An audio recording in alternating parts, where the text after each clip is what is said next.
Agama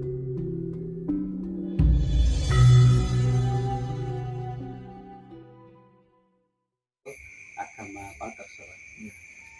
Kalau ini Pak Wadidi kebanyakan teman-teman yang belajar spiritual itu kan mengejar tuntunan guru sejati yang katanya ada di dalam dirinya sendiri.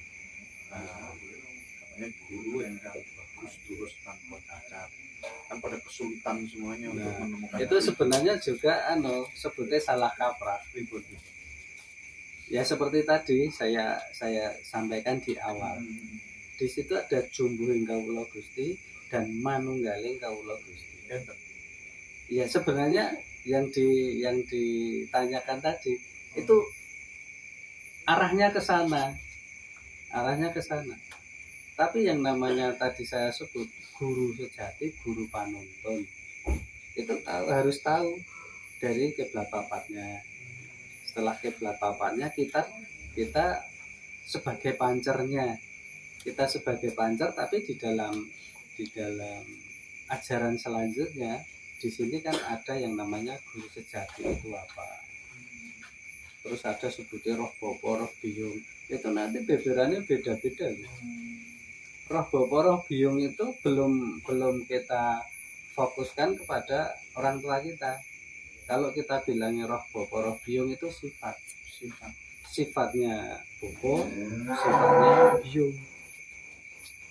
Nah, seperti Adam dan Hawa itu juga masuknya kepada sifat. Orang yang kedunungan sifat Adam berarti di situ sifatnya laki-laki. Orang yang kedunungan sifat Hawa berarti di situ perempuan atau wanita. Tapi bisa jadi laki-laki kedunungan sifat Hawa, ya jadi tesi. Lah, makanya ini sifat ya, universalnya itu sifat. Nah, itu sebut bapa biyung. Tapi bapa biyung secara alami di situ nanti ada kita kaitkan lagi dengan syariat. Kalau syariat itu suatu ilmu dari hakikat yang dikembangkan kepada keduniaan, tujuannya supaya mudah dipahami bagi orang-orang yang belum sampai pada tataran tinggi. Makanya bapa biyung sampai diceritakan bopo aposo ibu bumi. Nah itu kan supaya orang itu lebih memahami. Nah makanya orang Jawa itu ada sebutnya donga sing katon lan donga sing ora katon. Donga sing katon itu ya kita hidup di tanah Jawa itu harusnya bersyukur ya. Donga sing katon itu ya syarat-syarat yang kita pakai. Contohnya di sini ada daun awar-awar. Di kebun banyak ya. Istilah wong nyampar nyandung di situ ada. Daun alang-alang. Terus daun dadap serep. Terus ada kembang setaman. Ini kan sebutnya donga sing katon. Doa yang kelihatan itu. Lah iya. Jadi orang kalau umpama ngambil dari ramuan ini atau dedaunan ini sudah pasti itu akan untuk syarat yang ada kaitannya dengan mistis. Karena di lokasi itu kalau dikasih itu nanti tujuannya supaya tawar. Nah kalau terus ada alang-alang supaya yang menghalangi, yang akan mengganggu di situ supaya hilang. Nah dadap serep itu kalau sudah ini dipasang di situ, ditambah dongo sing ora katon itu supaya nanti adem ayem sirep. Nah itu loh. Lah makanya orang-orang itu kadang wong urip nang Jawa lali ro Jawane nyanding nyampar di situ itu ada penyakit, ada obat. Jadi kita itu coba kalau di sini sering saya menyampaikan kepada yang belajar di sini. Itu saya ajak, yuk main ke sana. Nah, tujuannya saya terangkan. Oh ini ada ini, fungsinya ini. Terus kalau ini Pak, tadi kan sedulur papat kan bisa dibangkitkan. Iya. Nah itu cara membangkitkannya biasanya teknisnya seperti apa, dan ketika perbedaan ketika sebelum dan sesudah bangkit itu apa yang dirasakan kita? Ya makanya kalau itu tadi kita perlu istilahnya donga sing katon. Donga sing katon itu makanya di situ ada media. Media bisa disebut dengan transfer energi. Di situ nanti ada keterpaduan antara ini lahiriah alam sama yang ada di dalam tubuh kita. Kiblat papat seperti tadi ya, ada angin, api, air, bumi. Kita mensucikan diri dengan angin. Caranya apa? Berdoa, zikir, pujian. Itu sama halnya kita mensucikan diri dengan angin. Kita mensucikan diri dengan air, ya mandi, minum, ramas, wudhu. Kita mensucikan diri dengan bumi, ya mungkin tayamum. Kita dengan kotoran, terus ngambil tanah untuk gosok. Mungkin kalau di padang pasir kita kencing terus pakai batu untuk ganti air.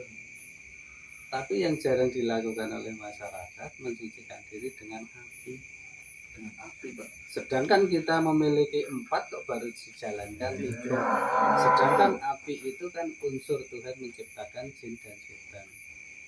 Nah kalau api ini belum kita pakai untuk sesuci, berarti jin setan itu masih banyak celah untuk mempengaruhi kehidupan manusia. Mensucikan diri pakai api. Ya, tadi saya bilang harus ada kembang, terus ada ya ukur ambene sedikit, minimal areng. Oh, gitu maksudnya. Nah itu bukan areng dibakar, nanti di situ ada besi dibakar sampai merah. Kalau sudah doa harus dijilat. Nah di situ makanya nih yang wong Jawa ya harus gitu. Itu nggak luka, Pak? Ya karena sudah kita gugah, kiblat papatnya sudah kita bangkitkan. Nah, kalau belum ya mateng. Selama ini ada nggak yang Nah makanya tadi saya bilang kalau malam ini cari kembang, beli areng, mumpung ada anak buah, saya jalani di sini. Oh, itu nanti rame-rame ya, banyak yang minta kayak gitu. Itu nanti di sesi selanjutnya aja, Pak. Itu nanti, tapi bisa ya, misalnya teman-teman nih dari berbagai macam penjuru kan pengen praktek bareng-bareng, pengen ikutan, itu sakit, Pak. Ya itu namanya ada prosesi bayar. Oh iya. Tapi tidak masalah ya, Pak, itu ya.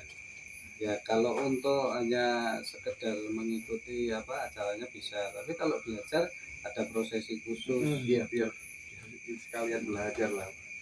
Oh, terus ketika kemudian itu sudah bangkit, ya, yang bisa dirasakan dalam kehidupan sehari-hari bedanya ya banyak.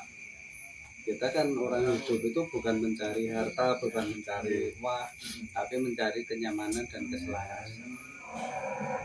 Hartanya banyak, tak tidak punya kenyamanan sama saja.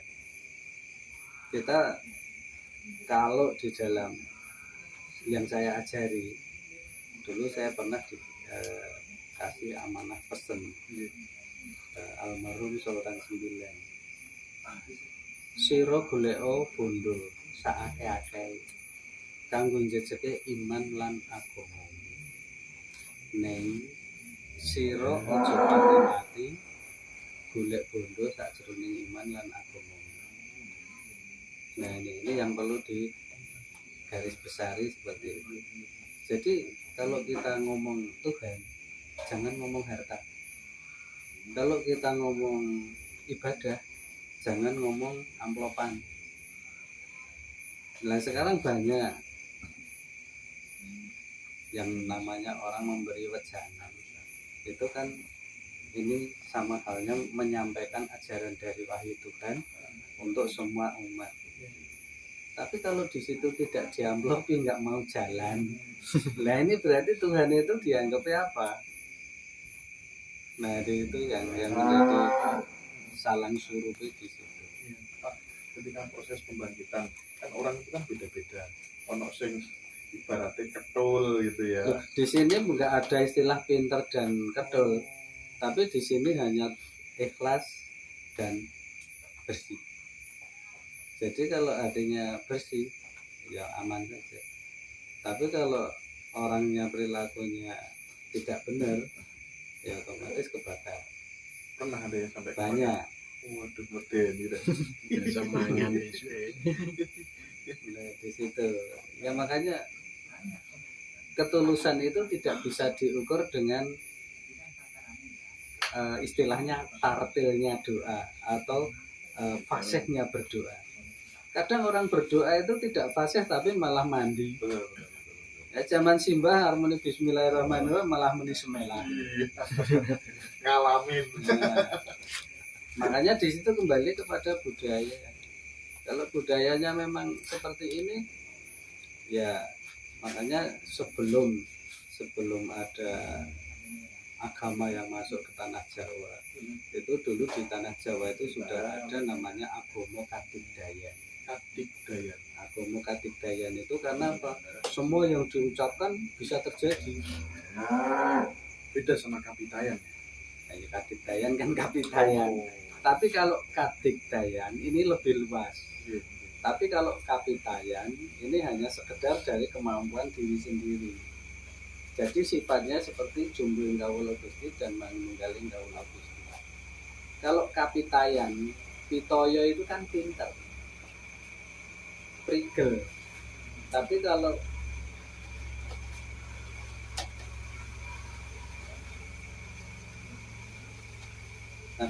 Katigdayan itu orang memiliki atau mendapatkan kekuatan itu langsung pada Allah, langsung dari Allah saat itu juga, dan itu tidak bisa diulang. Nah, itu Katigdayan. Seperti hari ini kita berdoa mohon rezeki, hari ini kita dapat rezeki, terus besok kita mohon rezeki lagi, nggak mungkin sama rezekinya yang sekarang sama besok. Asal muasalnya didapat juga beda lagi. Ya. Terus yang tadi menembak terhadap pokok biung itu Pak, Ya itu buka sedulur kan dari sini. ciri-cirinya ketika sudah tergugah Pak? Itu rasa. Jadi yang kita dapat itu karena olah rasa. Kita itu bukan mempelajari, ini bukan pelajaran kebatinan, tapi ajaran batin. Kalau ajaran batin itu doa dan kejadian itu duluan doa. Keadaannya belum ada, tapi kita sudah.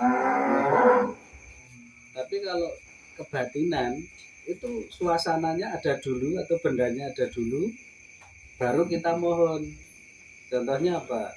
Kalau kebatinan, kita ya Allah, saya mohon rezeki supaya saya bisa membeli motor.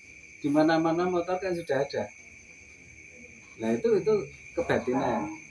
Tapi kalau batin, contohnya gini, ya Allah hari ini nanti mau ada arisan, saya mohon supaya yang keluar banyak saya. Nah ini termasuk batin. Terus berdoa supaya apa? Besok kalau ujian masuk perguruan tinggi bisa keterima di UGM umpama. Nah ini kan doanya sudah ada, kejadiannya belum ada. Nah itu perbedaannya seperti itu. Jadi kadang orang kalau bilangnya kebatinan, batin, itu tidak paham, malah kebolak-kebalik. Nah di situ makanya kalau kita mau meluruskan banyak sekali ajaran-ajaran kepribadian Sunda. Itu yang sedulur Bapak atau bisa katanya ada yang wujud kembaran segala macam, itu benar apa enggak sih? Itu versi. Kadang ada namanya sugesti visualisasi. Okay. Jadi sugesti visualisasi itu 1/4 detik di saat kita mau meditasi, itulah nanti yang akan terjadi. Umpama kita mau tirakat di sebuah tempat yang angker, kita mau masuk yang diingat pocong, nanti munculnya pocong. Jadi semua itu terjadi di pikiran dia. Ya, namanya sugesti visualisasi. Makanya di situ ada namanya wisik dan musik. Kalau wisik itu dari luar masuk, kalau musik itu dari dalam keluar. Nah ini orang juga nggak paham lagi. Makanya mungkin bisa dipertimbangkan dari bukannya kita terus menganggap yang benar enggak ya, tapi di sini yang sifatnya universal, ngaji bareng.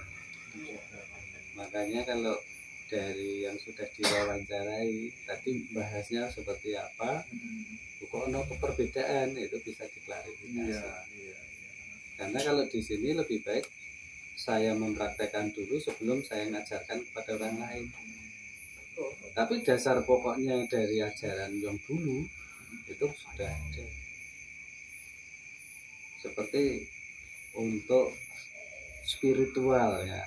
Spiritual itu kan semangat untuk menggapai suatu keinginan. Nah, contohnya kalau saya lakukan dulu, saya menjalani jalan dari Merapi sampai Keraton. Jalan dari Laut Kidul sampai Keraton. Karena pancere Keraton orang Jogja itu. Sing dadi pandome budaya itu Keraton. Terus saya menyarankan kalau